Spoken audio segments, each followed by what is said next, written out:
आज की जो कहानी मैं आपको सुनाने जा रहा हूं, ये कहानी एक ऐसी सच्ची घटना थी, जिसमें कई सालों के बाद जब इस कहानी से राज खुला, तो उसने लोगों को झकझोर दिया था। और वाकई में जब इस कहानी के राज से पर्दा उठा, तो उसने लोगों को सोचने पर मजबूर कर दिया। तो आप भी इस सच्ची घटना को पूरा जरूर सुनिएगा और आप आखिर तक मेरे साथ बने रहिएगा। अगर आप चैनल पर पहली बार आए हो तो चैनल को अभी सब्सक्राइब कर लीजिएगा और कमेंट बॉक्स में इस कहानी के बारे में अपनी बात जरूर लिखिएगा। इस कहानी की शुरुआत होती है साल 2010 में। दरअसल दिल्ली के पास बसे राजस्थान के अलवर शहर में एक छोटा सा गांव है, टपूकड़ा। और ये छोटे से गांव टपूकड़ा में कमल सिंगला नाम का एक लड़का रहता था, जिसकी उम्र साल 2010 में लगभग 22 साल की थी।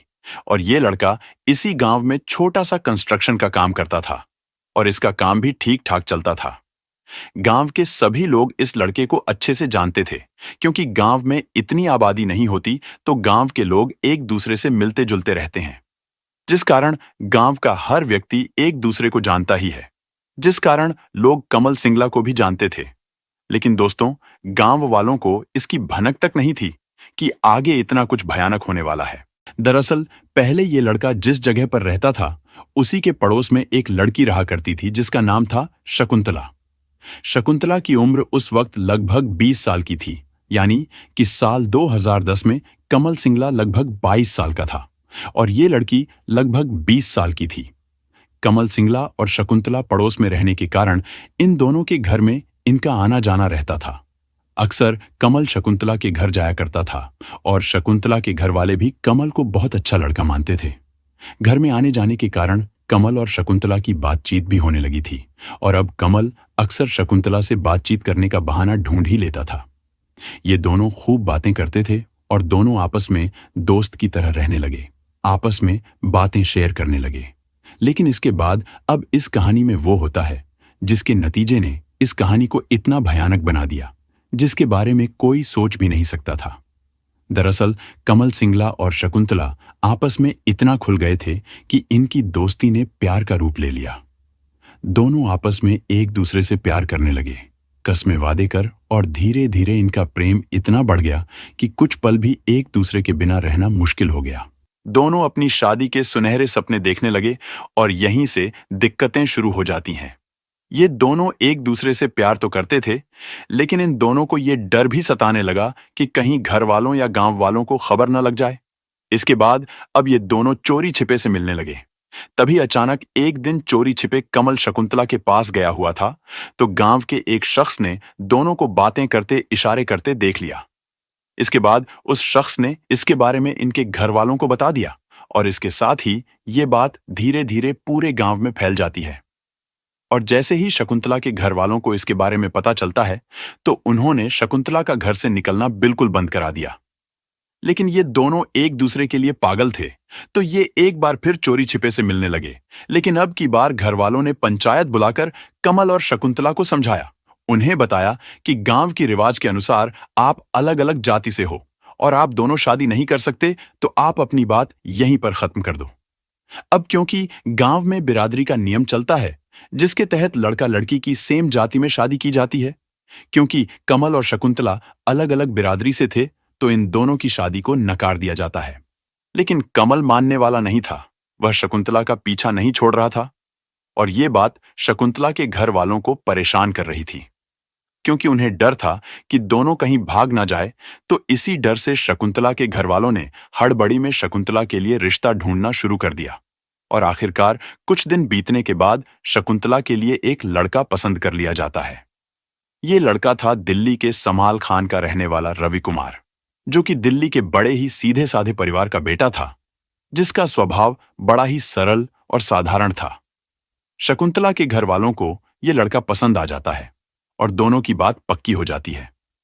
लेकिन तभी कमल सिंगला को इस बात का पता चल जाता है और कमल सिंगला परेशान हो उठता है, क्योंकि वह शकुंतला के बगैर नहीं रह सकता था और इसी परेशानी में उसे बुरे बुरे ख्याल आने लगते हैं।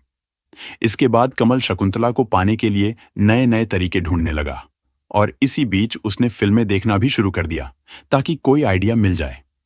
तभी आखिर 2 फिल्में हमराज और हेलेन ऑफ ट्रॉय देखकर उसके दिमाग में एक ऐसा प्लान आता है जिसके बारे में सोचकर ही रोंगटे खड़े हो जाए।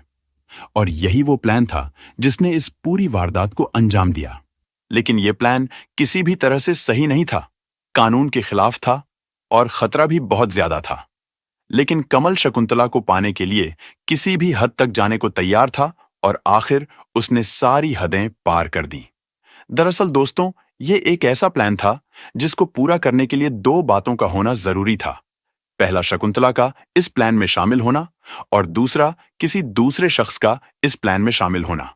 इसके बाद कमल सबसे पहले उस दूसरे शख्स को ढूंढता है जो इस प्लान में उनकी मदद कर सकता था और आखिरकार कमल को एक शख्स मिल जाता है जो कमल का ड्राइवर था, जिसका नाम था गणेश। कमल ने मौका देखकर गणेश को सारी बात बताई, लेकिन गणेश एक बार तो मना कर देता है। लेकिन फिर कमल ने गणेश से पूछा कि अगर वो इस काम में मेरी मदद करेगा तो वह उसे 70,000 देगा। और इसी 70,000 के लालच में गणेश कमल के साथ इस प्लान को अंजाम देने में शामिल हो जाता है। अब बारी आती है शकुंतला की, तो कमल प्लान के हिसाब से शकुंतला से कहता है कि तुम रवि से शादी कर लेना, घर वालों को इनकार मत करना।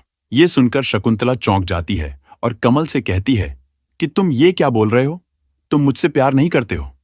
इसके बाद कमल शकुंतला को पूरी प्लानिंग बताता है और कहता है कि तुम्हारी शादी रवि के साथ होने के बाद ही हमारी शादी होगी। इसके आगे शकुंतला से कहता है कि एक शर्त है, और वो शर्त यह है कि तुम रवि के साथ शादी करने के बाद 1 से 2 महीने तक उसको अपने पास भी नहीं आने दोगी और तुम उसे किसी भी प्रकार से शारीरिक संबंध नहीं बनाओगी।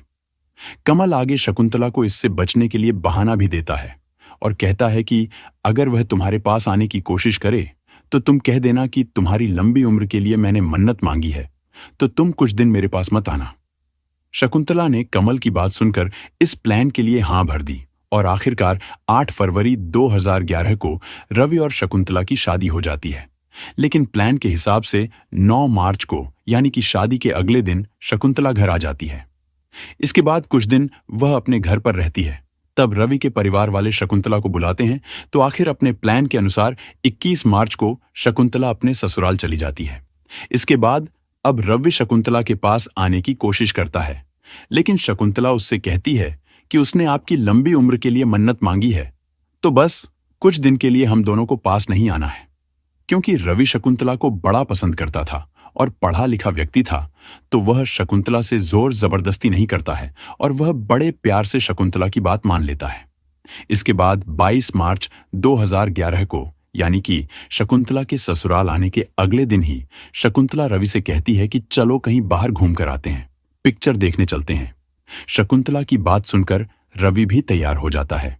क्योंकि रवि शकुंतला को प्यार करता था, तो वह उसके साथ ज्यादा से ज्यादा समय बिताना चाहता था। इसलिए रवि तैयार हो जाता है और रवि और शकुंतला निकल पड़ते हैं घूमने के लिए। तभी रास्ते में शकुंतला रवि से कहती है कि यहीं पर संभाल में उनके रिश्तेदार भी रहते हैं और शादी के बाद वे उनसे मिली भी नहीं है, तो वे उनसे मिलने भी जाएंगे। इतना कहकर दोनों चल पड़ते हैं और अब दोस्तों वो समय आ जाता है जिसका कमल सिंगला को बेसब्री से इंतजार था। दरअसल कमल और गणेश प्लान के हिसाब से दिल्ली की एक ऐसी जगह पर पहुंच चुके थे जहां पर बहला फुसलाकर शकुंतला रवि को ला रही थी और शकुंतला अच्छे से जानती थी कि रवि को कहां लेकर जाना है। इसके बाद आगे चलने पर एक रास्ते पर कमल और गणेश अपनी गाड़ी के साथ खड़े थे और शकुंतला कमल को देखकर नाटक करती है और कहती है कि ये लड़का उनके गांव का है। रवि भी बड़े प्यार से कमल से मिलता है और रवि कमल से अच्छे से बात करता है। इसके आगे कमल रवि और शकुंतला से कहता है कि आप गाड़ी में बैठ जाइए, मैं आपको आगे छोड़ दूंगा। शकुंतला खुशी खुशी से गाड़ी में बैठ जाते हैं और आगे चलकर उनके रिश्तेदार के घर से थोड़ा पहले ही गाड़ी रोक लेता है और शकुंतला को वहां पर ड्रॉप कर देता है। लेकिन जैसे ही रवि गाड़ी से उतरता है तो कमल कहता है कि आप गाड़ी में बैठिए, आपसे कुछ काम था। रवि भी सोचता है कि शायद कुछ मदद चाहिए होगी, तो रवि गाड़ी में बैठा ही रहता है और दोनों बातें करते करते गाड़ी में चले जाते हैं। इसके बाद रवि को कमल पानी की बोतल देता है और जैसे ही पानी पीता है तो कुछ ही पल में बेहोश हो जाता है, क्योंकि बेहोशी के लिए कमल ने पानी में कुछ मिला दिया था। और रवि के बेहोश होते ही कमल ने वो हरकत की जिसके बारे में सोचकर ही रूह कांप जाए। कमल ने रवि का गला घोंट दिया और उस गाड़ी में ही रवि की मौत हो जाती है, जो अपनी पत्नी शकुंतला पर आंख मूंद कर विश्वास करके यहां तक पहुंचा था। इसके बाद कमल और गणेश गाड़ी को संभाल खान से टपुकरा की ओर घुमा देते हैं। तब तक अंधेरा हो चुका था और आगे चलकर रास्ते में ही गणेश गाड़ी रोक देता है। और यही वो जगह थी जहां पर कमल सीमेंट वगैरह रखता था, यानी कि अपनी कंस्ट्रक्शन का सामान रखता था। इसके बाद वो दोनों वहां पर गड्ढा खोदते हैं और रवि को दफना देते हैं। फिर वहां से घर चले जाते हैं। इधर शकुंतला जब अपने ससुराल पहुंचती है तो रवि के बूढ़े माँ बाप शकुंतला से पूछते हैं कि रवि कहाँ है। शकुंतला कहती है कि रवि उसके रिश्तेदारों के यहाँ उसे छोड़कर पता नहीं कहाँ चला गया। तो रवि के माँ बाप को उसकी चिंता होती है कि आखिर वह कहाँ गया। अगले दिन रवि के पिता रवि को ढूंढने में लग जाते हैं, लेकिन रवि कहीं पर भी नहीं मिलता है। तो रवि के पिता पुलिस स्टेशन जाते हैं और रिपोर्ट करवाते हैं। अब पुलिस छानबीन में लग जाती है। पुलिस इस मामले की तफ्तीश करती है, लेकिन पुलिस को लगता है कि रवि कहीं गया होगा तो वह जल्द ही घर वापस आ जाएगा। पुलिस मामले को हल्के में ले लेती है, लेकिन इधर रवि के पिता रवि को ढूंढने में दिन रात एक कर देते हैं, लेकिन रवि कहीं पर भी नहीं मिलता है। इधर शकुंतला भी रवि को ढूंढने का नाटक करती है, रोने का नाटक करती है। अब समय गुजरता है और लगभग 4 से 5 महीने बीत जाते हैं, लेकिन रवि का कहीं पर कोई नामो निशान नहीं मिलता है। लेकिन दोस्तों, रवि के पिता शांत नहीं बैठते हैं। वह अपने बेटे को ढूंढने के लिए दर दर भटकते हैं और आखिरकार कोर्ट का दरवाजा खटखटाते हैं। पुलिस इस मामले को हल्के में ले रही थी, तो आखिर इस मामले को क्राइम ब्रांच को सौंप दिया जाता है। अब क्राइम ब्रांच की टीम रिश्तेदारों, घर वालों और दोस्तों से पूछताछ करती है, लेकिन फिर भी कहीं से कुछ भी सबूत नहीं मिल रहा था। ऐसे ही समय बीतते बीतते आखिरकार 8 साल बीत जाते हैं, यानी कि साल 2011 का मामला साल 2019 में आ जाता है, लेकिन रवि का कोई पता नहीं चलता है, न ही कोई सबूत मिलता है। तभी दोस्तों, क्राइम ब्रांच को शकुंतला की हरकतों पर कुछ शक होता है, तो आखिरकार पुलिस ने सादी वर्दी में अपने कुछ लोगों को शकुंतला के घर के इर्द गिर्द निगरानी रखने के लिए लगा दिया। इसके बाद अब उनके सामने एक बात आती है कि शकुंतला का अपने ही गांव के किसी कमल शिंगला नाम के लड़के से चक्कर चल रहा है, जो पिछले कई सालों से शकुंतला से मिलने आता है। लेकिन पुलिस के पास ऐसी कोई सबूत नहीं थे जिससे ये पता चल सके कि कमल ने ही रवि को कहीं गायब किया है। पुलिस एक बार फिर जांच करती है तो पता चलता है कि 22 मार्च को, यानी कि जिस दिन रवि गायब हुआ था, उसी दिन कमल और गणेश दिल्ली में थे। अब पुलिस एक बार फिर अदालत के दरवाजे खटखटाती है कि कमल और गणेश का ब्रेन मैपिंग टेस्ट करवाना चाहते हैं, जिसमें इनके झूठ को पकड़ा जा सके। और आखिरकार ब्रेन मैपिंग टेस्ट किया जाता है, जिसमें रवि और गणेश ने वो सच उगला जिसके लिए पिछले 8 साल से रवि के बूढ़े माँ बाप से लेकर पुलिस तक को इंतजार था। सच्चाई सामने आते ही पुलिस उस जगह पर पहुंच जाती है जहां पर उन्होंने रवि को दफनाया था। जब पुलिस उस जगह की खुदाई करती है तो पुलिस वालों के रोंगटे खड़े हो जाते हैं। दरअसल उस जगह पर 25 इंसानी हड्डियां मिलती हैं, जिसकी जांच में पता चलता है कि ये हड्डियों रवि की है, और ये उसी रवि की है जिसके माँ बाप पिछले 8 साल से अपने बेटे को देखने के लिए दिन रात एक कर दिए थे।